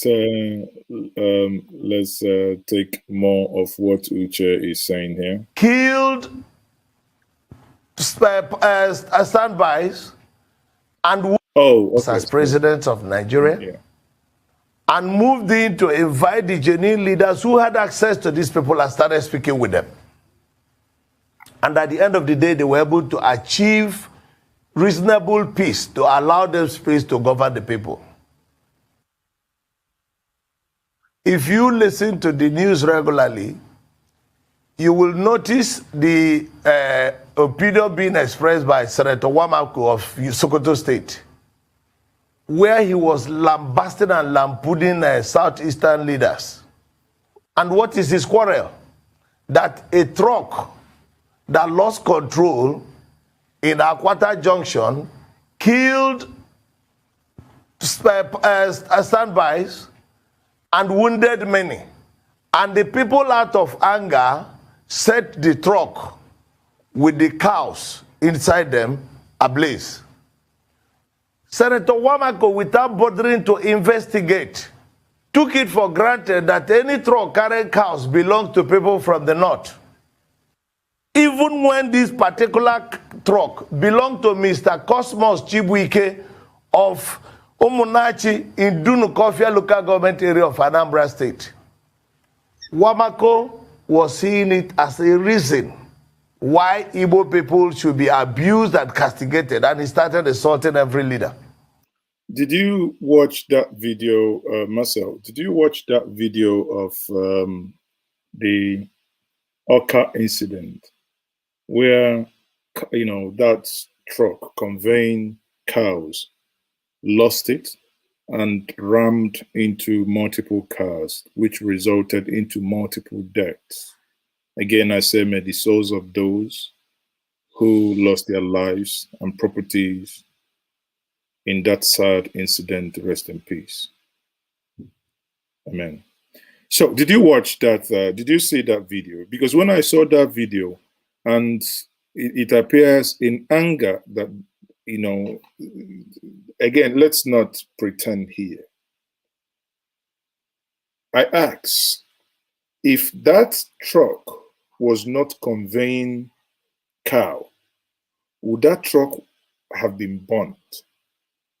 Am I making because if we make connections, maybe people could now say, maybe because of what atrocities that's being committed under the pretense of cow heading, and here is a truck filled with cow, obviously involved in an accident, without knowing, like I've argued, if you ever buy cows, you know that most people that are dealing with cow or into cow business in the Southeast are actually Southeasterners. Okay? In this case, do you think that there is a connection between the herdsmen crisis and the burning of that, truck that was filled with cows, even when that cow belonged to an indigent. The truck and the car is owned by an Anambra person from Omonachi. So what's your take? Mazi, let me ask you a question. Is this the first time a trailer will be burnt in Nigeria? As in, is this the first time a trailer will involve an accident, kill so many people, and the people, out of anger, set that trailer or truck on fire? You know, again, it's one of those jungle justice, irrespective of the content of that truck, that should be discouraged. So what I'm saying is that, no, whether discourage it or not, let us stick to the issue at hand, because what I see is someone just being very irresponsible. You know, in one way they are saying you are a secessionist, you are destroying the country, whereas in another way they are also making statements and destroying the country by virtue of their statements. So in one way, exactly, a higher secessionist is telling someone that is a secessionist by your action, by your move. So, and the question I ask is that, is this the first time a trailer in any part of this country had lost control, crushed people, and then out of anger, the trailer is being set on fire? Let's forget what it's carrying. It's immaterial. If that trailer is empty, I can assure you that it will be set on fire. So let's not do any connection. And do you know why those trailers are being set on fire? Because incidences has been when they hand it over to the police, the law and the judicial does not ensure justice to the people. So it's still a vicious cycle. It's a vicious cycle. And then some irresponsible personnel, I don't even know his name, is making a use and trying to paint ethnic coloration and try to use it to fuel division. We should learn to, we should call these people out. They're just being totally irresponsible. You know, call them out. You know, so exactly. The question is, even in his own state, can he tell me that a trailer has never been set on fire when he lost brakes and people? And then the question is that, why should a trailer lose brake in the first place if the different agencies that are supposed to ensure MOT, roadworthiness, and everything are doing their own jobs? So it's a vicious cycle. But for someone to now want to exploit that, not even having the full picture of the incidents on who owns the trailer or where it's coming from, is now stoking ember of ethnic division. And he even went further to say that part of the palm oil that was being sent to the north, there is no confirmation who burnt it. You know, he was still, because in that video he was still making an allusion to that, saying that it was done by, Southeasterners. And, it's like you rightly pointed out, it's really sickening that when incidences like this happen, no one is actually, because you are in the United Kingdom. If that kind of incident happened, one of the things that would have been done is that the police would have told that car will be investigated. The driver, they want to know the mental state of that driver at the point of that accident. Was that driver intoxicated? You can see Tiger Woods was, a couple of months back, had an accident. When a police officer came there, one of the first thing they did was to test if he had alcohol in his blood, and that's where it's so the whole incident, both the accident, the reaction of the people, shows one thing: a total collapse and a total failure of governance. Because there was a time while in Lagos, people they tried introducing what they call MOT, motor orderly test or whatever, and you will see cars in Lagos without any indicator, badly panel beated. One door will be black, the other one will be yellow. And if you ever wear a lace near the car, it could actually tear you to pieces. Yet this car, very rackety, has an MOT. Then you ask yourself, how come and how did that car got the MOT? It shows you the system we are running. Mazi, let us step back a little bit, because again, when I say, I don't know his name, is it Wamako, right? Wamako, yeah, Wamako. Senator Wamako. He's just been irresponsible. It's as simple as that. Very, very. So let us take it back a little bit. Look at that accident. How many cars were crushed in those accidents? Can you count? About 8 or 9 cars, right? Yeah. Luxury. Some of them are very luxury cars, and then about Not 8. No, the lives that were lost.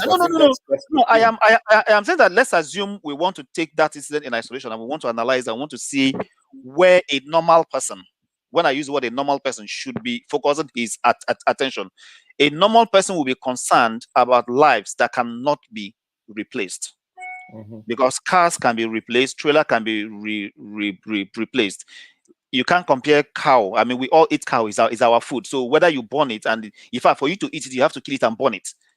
Okay, so don't be shocked that the owner of that cow might end up taking those cows and still go ahead to sell it or whatever. He can still get. But I'm just looking at the things that has happened. So many cars were crushed. So many lives lost.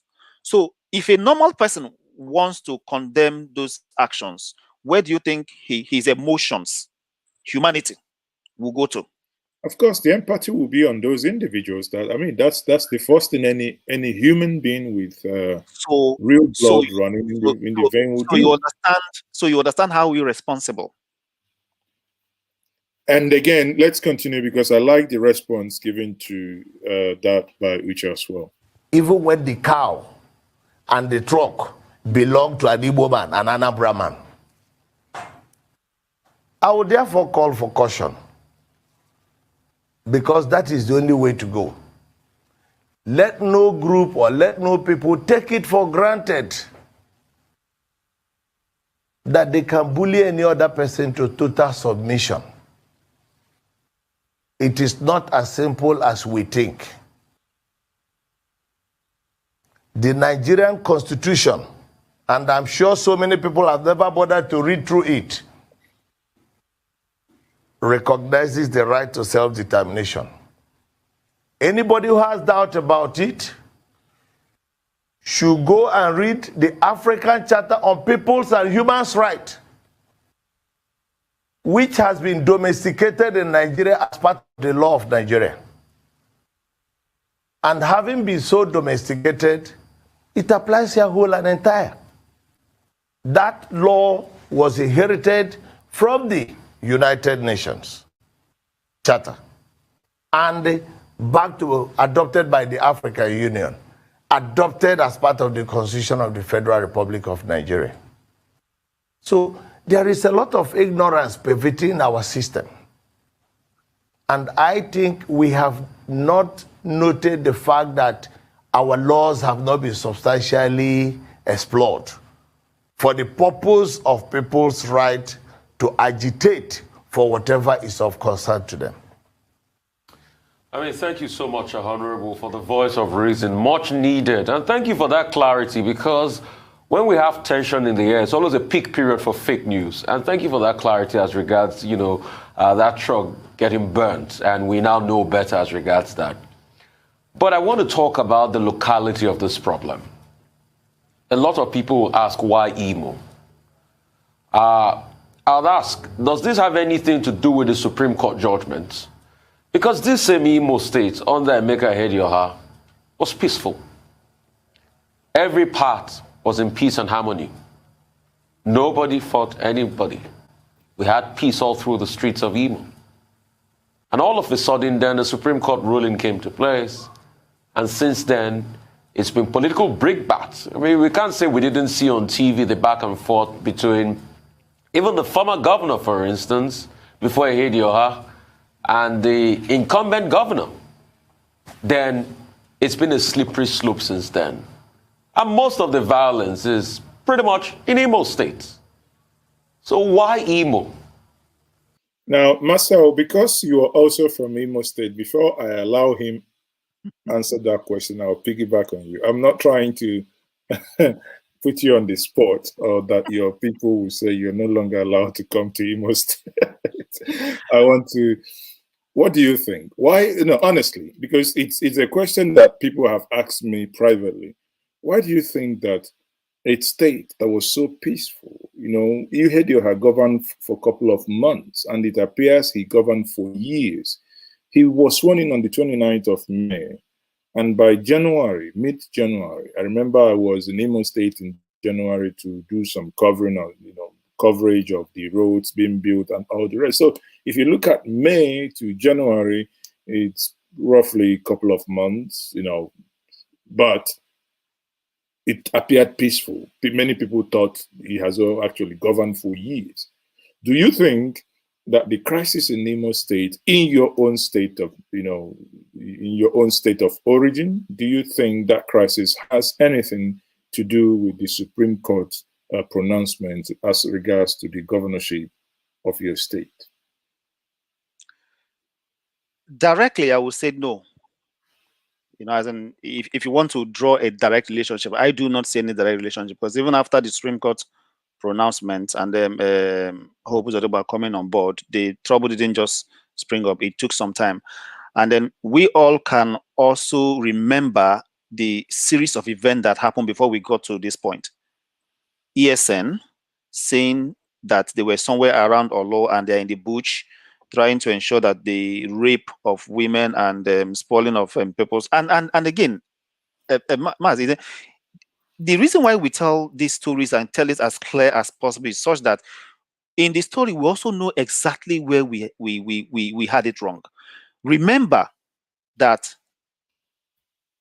Olo is one of the most peaceful places, and then suddenly you hear that there is some people in the bush and people are being raped and farm produce are being burnt or destroyed by cows and that, which is what is happening in virtually every other state. In fact, I can tell you, as at that time that thing was happening in Imo State, it has happened for close to about 20 more states in Nigeria, where similar things are happening, where the Fulani headsmen, suspected Fulani headsmen, and some other are causing havoc. But each of the state powers are managing the best of them, because there was no response from the federal government.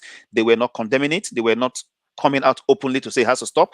The police and the agencies of government are nowhere to be found. So that was the gap that gave room to ESN.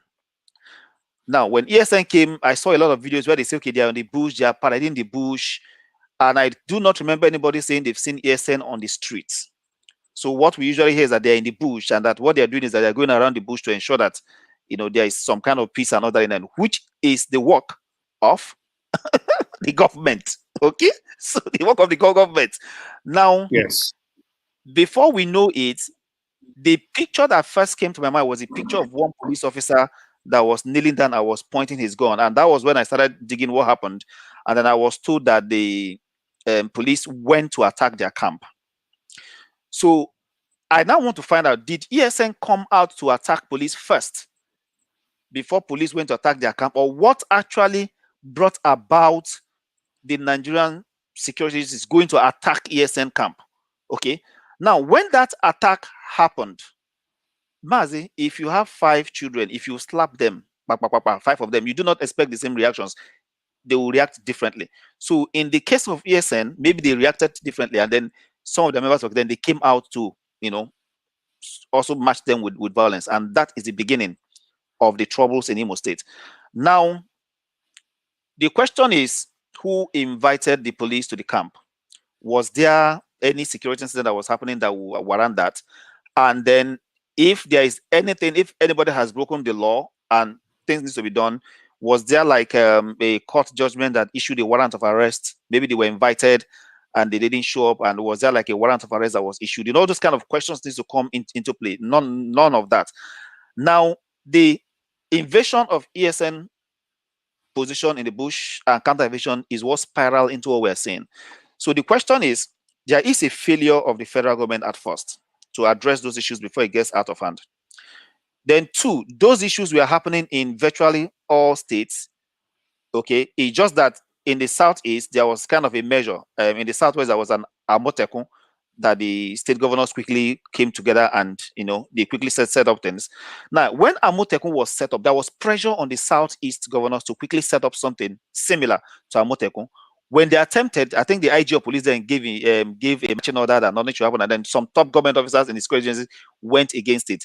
And the southeast governors, rather than them, stamping their feet on the ground and be the chief security officer and use the local laws that the constitution enables them to form an agency that can handle this. They retrieved back, and then they came up with this idea of police community relation, which we know has failed. I mean, police community relation has been for years. I've not seen it work anywhere. So you have a police that is not protecting you, and then you are going back to them to agree on how to protect. So there was a gap. So ESN came on board. So the question is, so round up quickly. So let me because I know the reason why I asked you this question, so that you give your own insight, then probably go back to the former secretary, to the state governor, to have his own. In my own simple analogy, I don't think the Supreme Court's decision is directly related. I think it's more of the management, the crisis management within the state that was not properly managed. If I'm the governor of the state, I would never have invited the military. Exactly. I mean, it's something that has been. I know the antecedent, especially the military under Buhari. Now, Buhari can you just give me a 5 seconds reaction to this poster by someone? I think his CEO says UGM, unknown gunmen is a political game using Biafra as a cover. What's your reaction? Couple of seconds. Unknown. I mean, there's a lot of, just like you could say Fulani herdsmen, bandits. The government keeps giving them different names. And it is the duty of the government to make the unknown known. I mean, they have all the state apparatus to deal with this. So whether anybody is doing it for political gain, for private gains or whatever, the government, if they're living up to their responsibility, they should nip this. There shouldn't be anything unknown. There shouldn't be even anything like bandits. There shouldn't be anything. No, people should be held accountable for the offenses they commit. But because it's a banana republic, I mean, things happen. People are killed. I mean, massive killings, and then everything goes quiet. And I just told somebody recently 20 in Ebonyi, 20 in around 20 in Igagan, or what do they call it, and then there's a 66 in other Benue, 36. When you put all these numbers together within one week, you almost want to run mad, and then nothing. Mute. It's done. Nothing is gone. done. And then the next week another one happens. Yeah, sad. Anyway, let's quickly round up here. So let's keep asking. And does it really have anything to do with the Supreme Court ruling?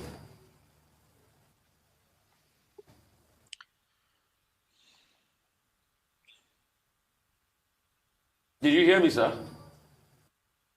Okay, you couldn't hear me. If you can... Okay, I'm just asking. I say, why Imo? Does this happening in Imo have anything to do with the Supreme Court ruling? A lot have argued that under Njenje, things moved smoothly. But all of a sudden, the Supreme Court ruling, and Imo has gone, turned into a war zone. Why Imo? Is there local politics at play here? Okay, I think we'll go on a quick break. We'll come back. Slope. Imo is in an abyss now that a lot of people pray to get out of quickly. Is there anything about this local politics that we don't know? Well, I have answered you already. I say it's a combination of all the factors you have mentioned, plus exclusion at the center. I mean, expatiate on it. What do you mean combination of all the factors? Break it down for me. That's quite nebulous, sir.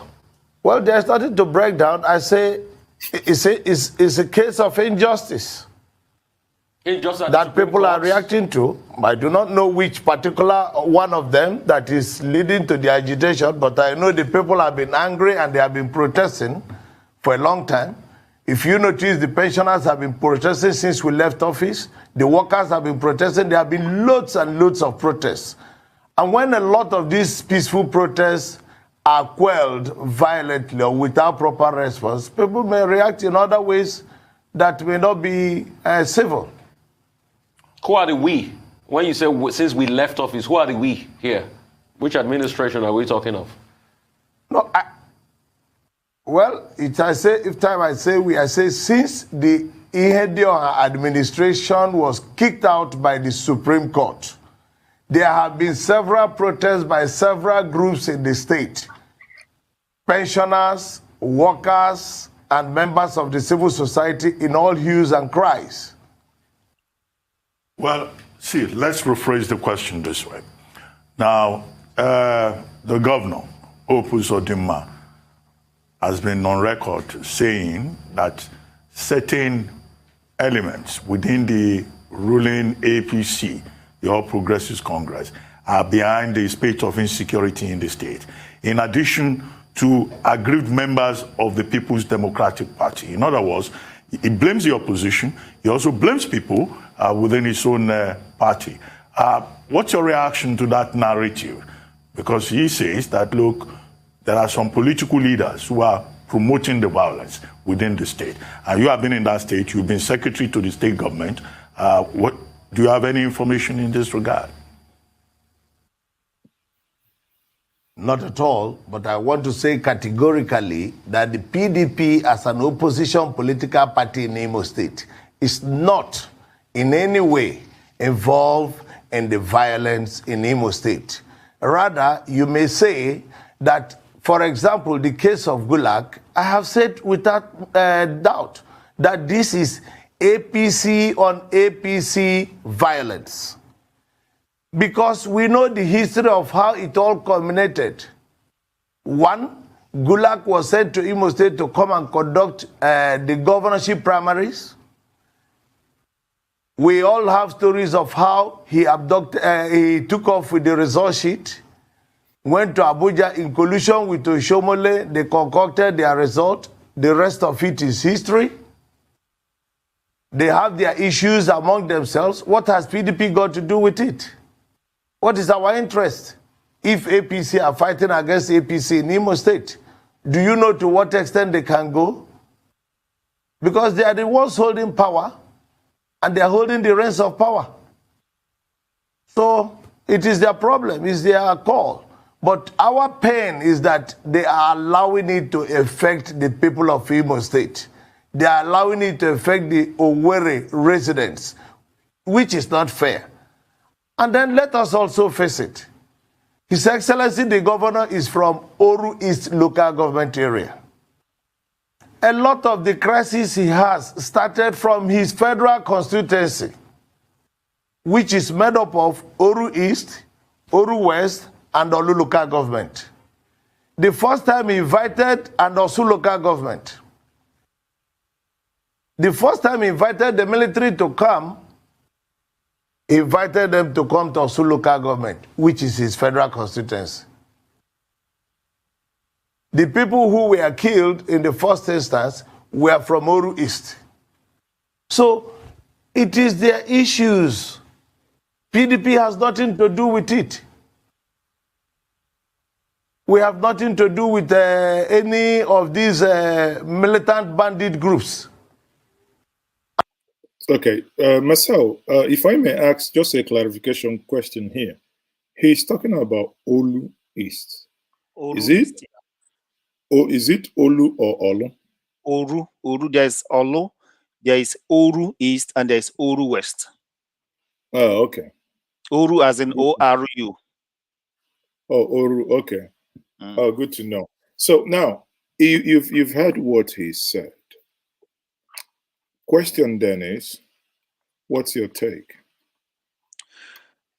See, there are interests all over the whole place. I mean, in economics, you talk of intermediation happening because of a price variance. You know, if I buy Apple at 10 naira and then I suddenly find out they're selling that same Apple at 20 naira on the other side, I want to take advantage of that. So it's not about whether me being good or bad. You know, once there is opportunity that tends to project your own interest, people will definitely take advantage of that opportunity. But what I see more that happened in Imo was more of ability to manage crisis, not allow it to like explode. And this crisis was purely between ESN and the police that escalated. Now, if other criminality decides to take advantage of that covering to wreak havoc, then there's a different ballgame entirely. I'm not privy to that, but bottom line, which we all know, is that the ESN had camp in around that area and they were in the bush. and then the police were brought in to go dislodge them. And then I'm sure they exchanged fire with police. There were casualties. Then I think they somehow they felt that the police cannot match them.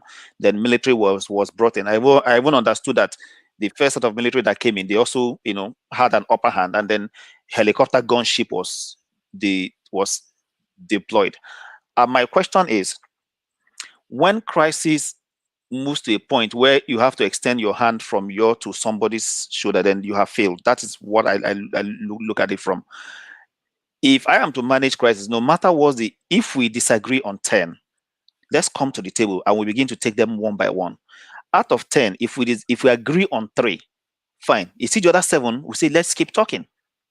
No timeline. Let's keep talking until and the question is actually about giving way and taking way. You don't want to win all. Okay, so a vacuum was created. ESN, as a child of necessity, is on ground. What do you do with them? ESN is basically in other states. What do they do with them? Like Amotekun, OPC, and other places.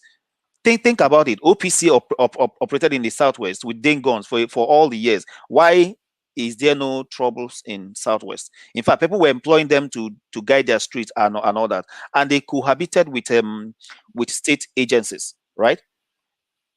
The same thing happens in Rivers. I know of one other. I don't know what their name is there. OPC is not a state agent, right? But they cohabited. So what I expected is when it has come to a point where I know that stoking this will burst into flames, I would rather want to handle it with care and do the best I can. We are all humans. Everybody has gotten a humanity in them, and they can always negotiate. But when it now goes to the point where you kill, I know one thing about killing: when you kill people from this side, they would want to retaliate, especially and then it becomes you kill 1, I kill 2, you kill 3. It becomes like a court war, where the retaliation keeps on going on forever and ever. I don't pray that happens in I don't pray that happens in Imo State, but what I see is just a failure of someone having the capability to manage stakeholders. It's purely stakeholder management, nothing more. And the stakeholders will include the political stakeholders, the ex-government. You have to take this whole bunch all together, put them in a basket. Do your stakeholder analysis in terms of impact and influence, and know the segment to focus on, and begin to find out what is their interests and concerns. And then, I don't think anybody is out of their mind to say you want to request for something I don't have. If I can give, I give. I can't give, I say, okay, let's have an understanding. I can give you this over time. We just, it's negotiations, and that is what I see that has failed. Nothing more. And that was what I imagine the number of lives lost so far. Exactly. I mean, negotiation. You're right. If I were the governor, the first thing I would do is to pull out the military, because the military that were even brought to come and douse things exacerbated it. How can you be shooting? I mean, de-escalation should have been the watchword. Stray bullets are hitting innocent people. Innocent, yeah. Yes, and I watched video. Okay, Maz, think about it. I watched a video where the civilians were at peace with the so-called unknown gunmen, and when they see the army, they run away. What was that? Start the process of resolving the problems. Let's. But is it true, Honorable? Blame game is not a solution. He's in charge. But is it true, Honorable Njenje, that in Imo State today, for anybody to get involved in the politics in that state, you need to have your small army of able-bodied men who will be offering you protection? Do you have something like that small army that offers you protection? Not that I know of in PDP, but perhaps maybe at their own level in APC. Maybe between the Rochas group, the Ararume group, and then Senator Hope Dodema's group. But none of that is happening in PDP, I can tell you for certain. Right, Honorable. What is your reaction to the resignation of the chairman of the Ebube Agu, retired Major General Umahi? And he wrote this letter claiming that he has received no funding and didn't even get an office. What does that tell you about the fight against insecurity in the Southeast? Well, once again, that shows the failure of APC in the Southeast to put its acts together. Because the chairman of the Southeast Governors Forum is David Umahi, who is an APC member today. And the next strongest person in that area is Senator Hope Uzodinma, who is an APC member. And the Obi Umahi, who resigned, is a brother to the governor of Imo State, who is an APC member. If no other persons at least showed interest in funding the Ibubago, it should not include Senator Hope Uzodinma and Governor Umahi. So the big question I'm asking, why are these two APC governors refusing to fund their Ibubago movement, even when it is headed by Governor Umahi's brother, when Governor Umahi is an APC member? So when you look at it in all ramifications, you will see that it's a failure of leadership and governance on the part of APC. There have been so much criticism at the national where people are saying that Igbo leaders are refusing to speak up. Let the Igbo leaders in APC at the national speak up. Obonayon, Chris Ngige, the foreign affairs minister, Emeka Wajuba. If they are genuinely part of this government, they should be the first speaking out loud on it. But they are not genuinely part of this government at the center. Okay. You know, whenever you give a politician the opportunity, he must make politics, you know, he must speak politically. So I think here he's basically twisted the whole, or turned the whole conversation into an APC PDP conversation. But he made also a salient point. You know, the accusation that many people accusing the Igbo now is that the Igbo leadership is not speaking up. The Igbo leadership is not speaking up. At one point he said, if the ones speaking up, are they being listened to? Are they being heard? And the other ones, he mentioned names of those he can say that they are not speaking up in his own estimation. Now, this regarding the APC versus PDP in the Southeast, do you, in concluding this broadcast today, do you think that the Igbo leadership are speaking up? If no, what do you think is behind them not speaking up? Maz, in management terms, we often say that silence is also a management decision. I mean, if you understand it from that context. And people don't still understand the game that is being played.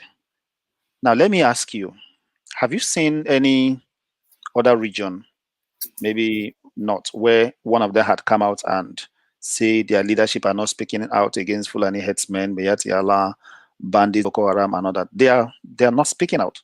When this whole thing started, everybody kept mute. So whether anybody speaks out or not, yeah, but again, if it was a mistake that led to, you know, because they didn't speak out, probably led to them being in the mess that they are in. And actually, maybe the only reason why people are actually interested in the Southeast is because the Southeast has, you know, for a long time been the most peaceful part of Nigeria. Hence, you know, you could actually look at it from that angle as well. That maybe people could say, whoa, people, wait, we made this mistake because we didn't speak out. Maybe if you speak out, you can engage and stop these ruins coming to your own region, as we have done to ourselves. Hypothetically speaking here. See, like I told you, I understand strategy and leadership. And in some instances, it might be beneficial to not speak. And in some instances, you speak. Okay.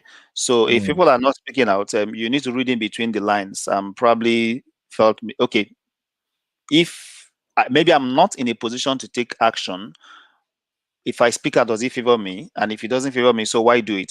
But again, I mean, that is politics. Now, when I look at leadership, and which is what our people are missing a lot, leadership is about you representing your people, their interests, their aspirations, their yearnings. I have this House of Fulani friend where we're talking, and then when we are arguing on things, and then when I stand my ground on my people, then he told me I'm always defending Igbos. I told him, but you are defending Northerners. Or see, yes, okay, you defend Northerners, and you don't want me to. You defend your people, and you don't want me to defend my people. Hello. I mean, do you understand? So it has to put in the context of a leader. If I am leading 1 million people, and 800 of them has a yearning for something, two things will happen. If I don't believe in what they're yearning for, I will resign and tell them, I'm sorry, I know this is what you want, but I cannot in all honesty lead you in this direction. I will resign. If I believe in what they're yearning for, I will lead. But the worst thing is me going against their yearning. So we need to get this fact. If their yearning is maybe not entirely, because again, depending on the level of information available to them. The engagement. You see, when you sit down with people, and you talk, you know at times people might be acting based on information that they have available to them. If you have a higher information, you need to sit down on a round table and maybe in a theater where you present yourself and you talk to people. You talk, you take questions, you give clarifications, and if there's any other thing remaining, you open up a channel where people can reach you and still, in case if any new thing comes up. So that process has to be there because you are the leader. They were looking up to you. So if somebody has gone and putting something into them that is corrupted and making them act irrational, when they come to you, because they know you are reasonable and you listen to them, they will believe you more. And remember, I started with believability, integrity, and all that. So all these are embodiments of what leadership is all about. So when people do not have you, when they do not believe that you represent their interest, then whatever you say, nobody would believe that. So you need to first have believability, integrity, and honesty, which is lacking in most of these political leaders. So in terms of speaking up is about interest, and I'm saying this on a neutral level. The people he has named, they speaking up might affect their political lining. Maybe the way politics is running in Nigeria, like a military thing, just like you said, where the president is the head of the political party, and whatever direction he's going, everybody has to join. So in my case, if I'm in that position, the moment I'm not in line with what the political party is doing, I will pull out of the political party so that I can have freedom to talk. But have you ever seen? That's why I'm actually surprised, and I must comment also. I'm actually surprised that General Umahi resigned, because he's displayed a courage that things we never hear in Nigeria, actually, that somebody resigned from a position. Normally, once they appoint you into a position, it's till thy kingdom come. They will use super glue, probably to glue your trousers behind the seat you're sitting, that you never stand up again, But then, Mazi, again, when you look at this whole thing, it's about personality, one, and about the system. Now, I have been an advocate of don't build your country on personalities. Don't elect me into office assuming that I'm going to be a good person. Rather, build a system that will check me. So whether I'm good or bad, the system will check me. Okay, but Nigeria, as far as Nigeria is concerned, there is no system. So we are relying on the morality and that someone is good, to say, okay, this person is a good person, we believe he will protect us. No, you should put in place a system to protect. So people that are asking for structural change and all this, these are all everything that communicates.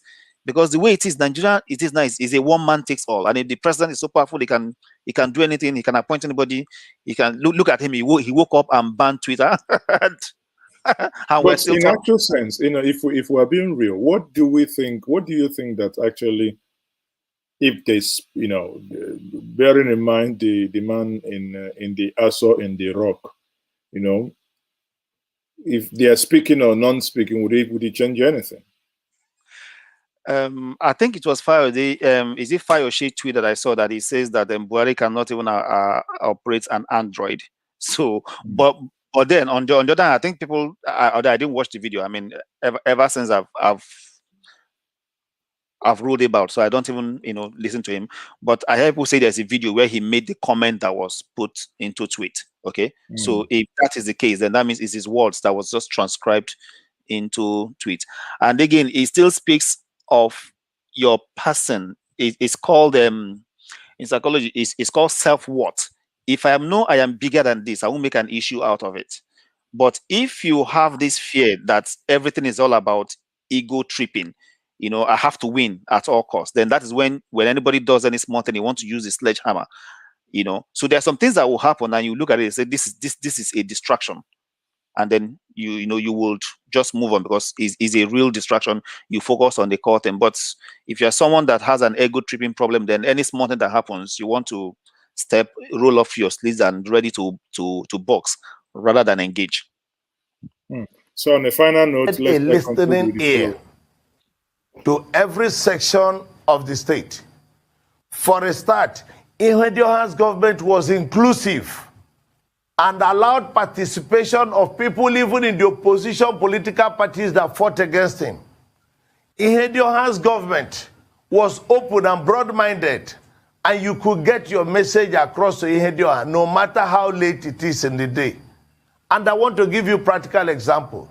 With the approval and permission of Emeka Njenje, when there was to be a big crisis in Egbema local government, between herdsmen and the Egbema community, we had an urgent security meeting with all the military leaders and the security agencies in the state, inclusive of the Miyetti Allah leadership, the herdsmen leadership, and Egbema community leaders. The meeting took place in my office. When we finished that, we went through some other informal means and had deep-rooted meetings.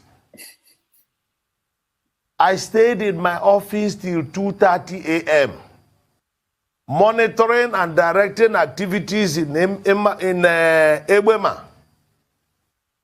With Fulani herdsmen in my office, Miyetti Allah leaders can testify to this. They were in my office. They even later came to my house. We said, we don't need this crisis. We're a new regime. We kept talking to each group. Leadership is about consolidation. I have said it before. Leadership is also about gathering intelligence. Leadership is not about threatening. You will arrest Njenje, you will detain Emeka Njenje, you get exercise to bully anybody. It doesn't solve your problem.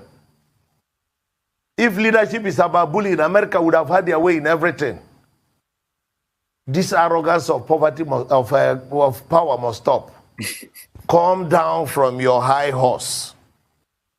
Get back to the people. Talk to them. Even if they are people you do not like their faces. When I was a lawyer to the Niger Delta militants, I was not a member of PDP. I was actually a member of opposition. And it did not stop President Yar'Adua from inviting me over. And I helped to bring the militants to Abuja. And we were flown in a presidential jet. Imagine the president of the Federal Republic of Nigeria at that time, Yar'Adua, with all the powers he had, making a presidential jet available for me as a lawyer and some leaders of the Niger Delta militants to come to Abuja for discussion. We were lodged in the presidential suite in the Hilton. There's nothing stopping him from arresting all of us, shooting all of us, and killing off everybody. But he didn't do it. So all this talk about I will crush everybody, I'll destroy everybody, it doesn't help in governance. Hope Uzodinma should come down and meet with genuine leaders of the people. So I leave it at that. Before I let you go, Marcel, what's your final take? Do you think that there is going to be a peaceful resolution to all the crises? Obviously, if we stay with the Southeast, that is ravaging the Southeast that is where today. I see a peaceful resolution, but how long it will take is what I don't know. And then the methodology, that it will take. Politicians are very arrogant, especially Nigerian politicians. They're very arrogant, and maybe this thing power gets into their head. And you know what I usually tell people? You came to this world with nothing, and even when you acquire everything, all these billions, one day you're going to drop, and it becomes a waste. So the only thing you leave behind is the legacy of how you treat people, and that's exactly what I would talk to all stakeholders in Imo State. I would want to see a situation where maybe a mediator is brought in, because again, when two people are all shoulder to shoulder, nobody wants to come down. But when a mediator comes in and talks to this side and talks to this side, and then bring them together and begin to, to understand what the different interest groups are and begin to simmer it, and maybe that would bring hope. So I'm looking forward to the leadership of the Imo State, particularly, or probably the federal government, that are interested in peace in that region, to look at getting diplomats in that has Nigerian diplomats with integrity, with knowledge and experience on handling this. And what I see is more of an ego tripping stuff that is causing a lot of troubles for the poor masses. And then, and when I mean diplomat, I want to see young people. It looks as if this there's a set of people in Nigeria that has gone through some experience, and those experience tends to interfere in some of the things that they do. So we need a generational change, people that have a different people that view things differently, to come in and begin to make sense out of this. Tell me, Mazi, if I earn 1 billion naira per month today, how much can I spend? How much do I need to take care of myself? In fact, if I spend too much, it becomes a problem to me, because it's going to have health implications and all that. I just need very minimal to live. And when I say I'm accumulating wealth for my children, I'm going to just make them useless. We've all seen all the stories. Think of all the big people and billionaires, what their children had become. So the earlier people in power begin to understand that power is transient, by the time you finish your tenure, you're going to come down to the masses. And believe you me, if you make Nigeria insecure, you will come down to the masses when you finish your tenure, and that also will come to you. So I'm looking at the current stakeholders in Imo State. After 4 years, if God helps anybody, they will win another election. The maximum they can do is 8 years. After that 8 years, they're going to come back to their omona. Are you going to run away from your village? We Igbos attach a lot of importance to our cultural heritage and our home. So after you must have stoked so much power and so much anger and so much pains and everything, and then when you do not have all the paraphernalia of power, and probably what you are assigned is 2 or 3 policemen or army men to come and guide your house, your wife, your children, your extended family, all this. So when you put all this together, you realize that it's high time we tell people to come down and be human, and realize that there is enough for every one of us, but there's not just enough for our greed. And let's learn to treat people right. What I see in Imo is an ego tripping thing, leadership not being able to manage crisis. But I also see a solution. But the question is that I hope a lot of people will not go down before that solution comes. I want to see that solution as soon as possible. Thank you very much. That's a very fine place to leave it. And for many of you joining us this evening, also, it's been a pleasure to have my good brother Marcel here. And in the last close to 2 hours now that we've been discussing, it's been a pleasure, and we have looked at various issues. At the end of the day, what we seek for is for solution. No one enjoys this crisis, because as long as our house is in crisis, it stalls our development. And this house we've built, we do not want to destroy. Brother, thank you very much once more. And I am still your host, Mazezoke, and I will say, good night, everyone. For those of you who may still wish to stay around, by 10 o'clock, there is the global prayer for the Igbo nation being organized by Nzuku Umona, which will be streamed live on Njenje Media TV, also by Dele Momodu and the Heritage TV, that will be done later today in the next 1 hour, roughly. On that note, once more, I will say good night, good morning, good evening, good afternoon from here. Bye-bye, everyone.